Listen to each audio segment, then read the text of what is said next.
Terima kasih Anda masih bersama kami dalam berita Sulawesi Tengah hari ini.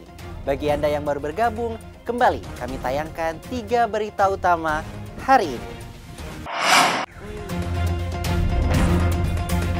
Ledakan tungku perusahaan tambang kembali terjadi di Kabupaten Morowali. Badan Narkotika Nasional Provinsi Sulawesi Tengah memusnahkan narkotika jenis sabu-sabu dan ganja.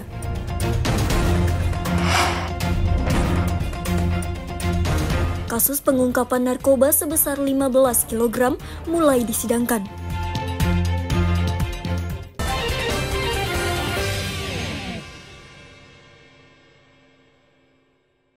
Sejumlah kebutuhan pokok warga Kota Palu kembali mengalami kenaikan harga dalam 1 bulan terakhir.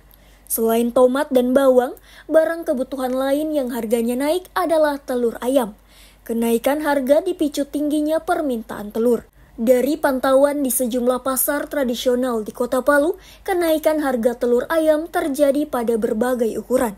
Ukuran sedang yang sebelumnya dijual Rp45.000 kini melonjak menjadi Rp52.000 per rak. Demikian halnya ukuran jumbo kini mencapai Rp75.000 per rak. Rata-rata kenaikan harga telur mencapai Rp7.000 per rak. Menurut pedagang telur, kenaikan harga dipicu tingginya permintaan telur selama lebih 2 pekan terakhir ini. Para pembeli telur tidak hanya warga Palu, tapi juga datang dari Kabupaten Sigi dan Donggala. Akibatnya, stok telur berkurang baik di tingkat peternak maupun pedagang di pasar. Naik.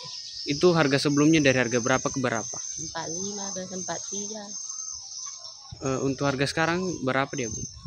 Standar 48, 50. Meskipun mengalami kenaikan harga, namun tingkat permintaan telur ayam tetap tinggi. Para pedagang telur mengaku jika stok telur saat ini masih bisa memenuhi kebutuhan warga. Julianus K. melaporkan dari Sigi. Langkah pemerintah Kota Palu membangun sebuah pasar tradisional di Kelurahan Talise Valengguni, Kecamatan Mantikulore, ternyata tidak disambut gembira masyarakat. Terbukti, sejak dibangun tahun 2014 lalu, pasar tersebut tidak bisa menjadi pusat aktivitas jual beli warga. Kondisi pasar kini semakin sepi dan sejumlah fasilitas yang disiapkan pemerintah kota untuk tempat berjualan kini sudah kosong. Hanya tersisa seorang pedagang saja yang masih membuka lapaknya dan berjualan barang campuran. Melihat kondisi tersebut, pasar Talise kini terancam tutup. Awal beroperasi, cukup banyak pedagang yang berjualan di pasar itu. Namun beberapa tahun kemudian, perlahan sepi setelah banyak pedagang yang hengkang karena merugi. Padahal pasar tersebut kini dikelilingi permukiman warga. Sejak 2 tahun terakhir. Sejak dibongkar di bawah itu 2022 mulai sepi sudah. Tapi awal-awalnya kan masih lumayan. Kapan dah ini sebenarnya? Nanti dia pas begini sepi sejak habis hari raya Idul Adha, Idul Fitri kemarin. Sudah ada penjual di bawah ini kan, mulai di situ sudah. Penjual yang ada di sini sudah mulai lari karena kan kasihan juga hari-hari di tahun ini berarti. Iya. Karena pembeli sudah langsung singgah kan di tempat pinggir jalan itu, tidak ada lagi yang naik kemari. Akhirnya penjual yang di sini, penjual sayur, penjual ikan, hari-hari cuma buang sayur, kasihan kan, hanya orang lari. Sudah mulai menjamur di bawah pinggir-pinggir jalan, dikasih bebas sudah orang menjual, akhirnya begitu kan. Pembeli kan cari yang mudah, gampangnya kan, turun dari motor langsung belanja, tidak perlu lagi capek-capek. Alasannya karena saya tidak ada lokasi lain. Nomor 1, kedua ini kan fasilitas pemerintah, kenapa kita tidak manfaatkan kan? Kalau kita orang berpikiran ini kenapa kita tidak manfaatkan, sementara ini kan dibuat untuk rakyat. Masyarakat kebanyakan Pak Lurah kita ke sana bagaimana kita bikin ulang apa ya seperti itu. Ke masyarakatnya sih. Iya, selalu saya koordinasi dengan kepala pasar kadang di Pak Kadis. Kita selalu ada. Sebenarnya kemarin kita usahakan supaya ada komunitas itu kan. Komunitas pasar itu dari pasar sendiri sudah usahakan, kepala pasar katanya sudah usahakan untuk komunitas pasar itu supaya setiap hari apa masuk di situ kan. Makanya saya sampaikan kemarin ke teman-teman pasar itu kan, di Pak Kepala Pasar, saya bilang, kalau seperti itu, ayo kita sama-sama lah, Kumio, siapkan di sana. Siapkan apa, barangkali apa begitu di sana kan yang memang dibutuhkan oleh masyarakat itu. Kalau sudah di sana, kalau hayo-hayo kita sama-sama, hayo-hayo dari sini kita mulai. Kalau memang kalau sudah siap ya sudah. Tapi siap yang dibilang siap, bagaimana model siap saya tidak tahu juga. Makanya kadang kita sudah himbau masyarakat ke sana, sampai di sana mereka keluar ulang.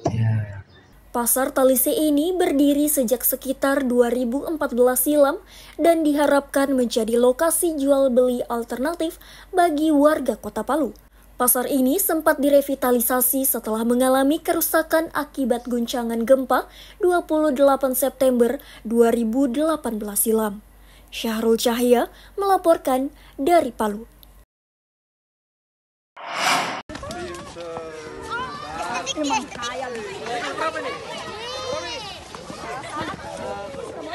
Jiwa nasionalisme serta ideologi Pancasila harus ditanamkan sejak dini, termasuk kalangan pelajar. Upaya itu penting untuk mencegah anak-anak terpapar paham radikal. Selain itu, juga perlu pendidikan tentang bahaya obat terlarang dan bentuk kriminalitas lainnya.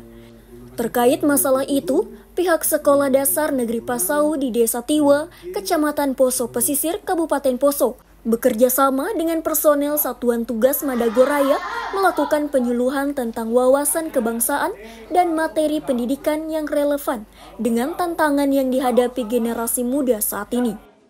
Harus disiplin, harus jujur, rajin belajar, ya. Sama satu lagi, mematuhi peraturan undang-undang dasar 1945.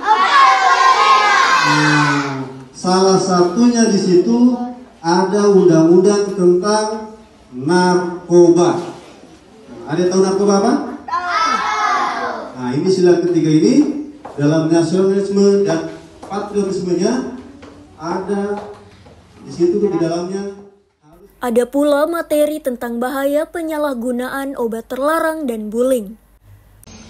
Kami dari Satgas 3 Preventif Ops Madagoraya 2024 melaksanakan giat jadi guru bantu di salah satu sekolah di SD Negeri Pasau, tepatnya di Poso Pesisir, di mana kegiatan tersebut untuk memberikan pesan-pesan moral kepada anak sekolah bagaimana tentang bahaya narkoba, serta menanamkan jiwa nasionalisme untuk menghindari anak-anak sekolah terpapar paham radikal, di mana kita ketahui bahwa anak-anak sekolah adalah umur usia dini yang perlu diberikan pemahaman tentang nasionalisme karena mereka adalah generasi penerus bangsa.